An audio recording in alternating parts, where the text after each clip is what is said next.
Alright, this one is the update for 30,000 miles. But the reality is, I am at 32,000 miles, so I'm 2,000 miles over.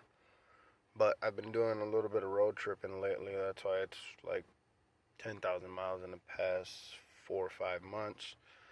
Um, so since I've been road tripping, uh, I've been getting the best I've gotten is 31, 32. Um, the last full oil change was 32.3, but damn near all 6,500 miles was road tripping. I was going over 70 miles an hour the entire time, basically. So it kind of makes sense that I got as low as I did. That, and I ended up putting on some snow tires. That they're snow rims and tires. I bought them used. They're not brand new or anything, but they are a little bit bigger than what the factory 17 tire size is. They're actually bigger than what the Honda Accord 19s, whether they be sport or touring. Like the outside diameter turns out to be bigger than both of them by like less than a quarter inch. But apparently that's enough to kind of set things off. So I have zero complaints at 30,000 miles. Um, like I said, I'm extremely aware of the fact that going over 70 miles an hour, you do end up taxing your fuel economy. As shown right here, 32.3 miles to the gallon. All 6,500 of that basically was on the interstate, whether it was me going out to Michigan, North Dakota, Kansas, bottom of Illinois, Nebraska. Like I was doing some road tripping recently. So all of that 6,500 miles is done on the interstate.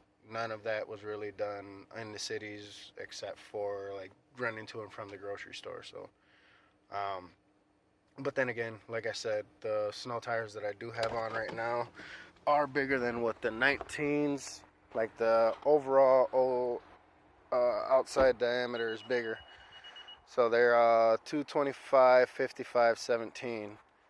They're not much bigger, but they're still bigger than what the outside diameter of the 19s are. Um, Still looks nice. I kind of prefer that look over the factories, anyways, and I believe the rims are lighter than what the factories would be. Uh, but I'm probably just gonna get different tires and bolt them onto or slap them on these. No rips, no tears in the driver's seat with a lot of getting in and out.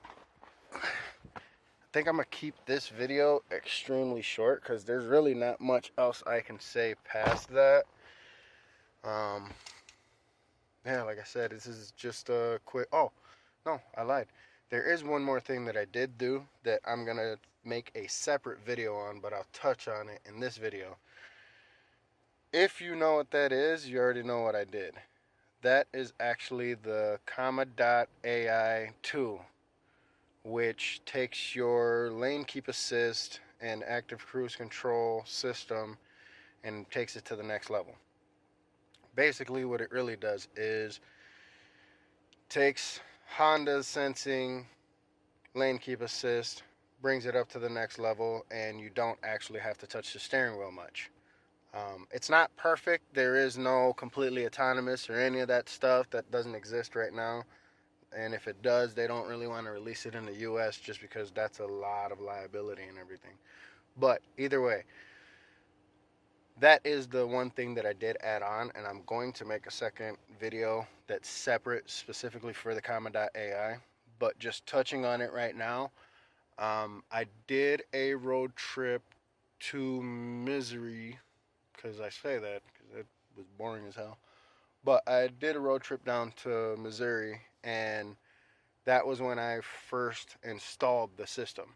The system itself is pretty flawless.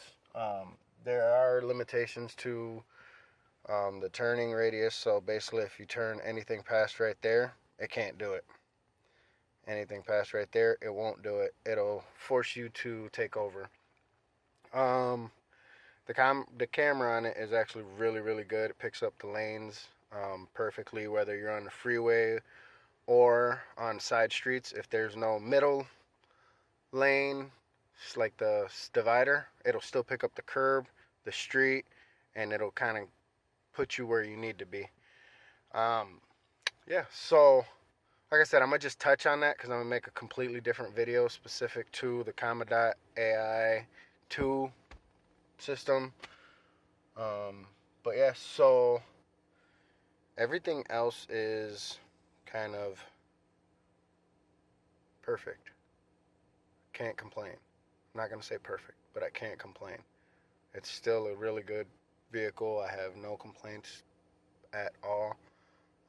Fuel economy is probably the only thing that is dropping, but that's also due to the fact that I keep remote starting the hell out of my car before I get outside. Because, like, as of right now, we're at 26 degrees, but it's been pretty cold. I live in Minnesota, the Twin Cities area, St. Paul, Minneapolis.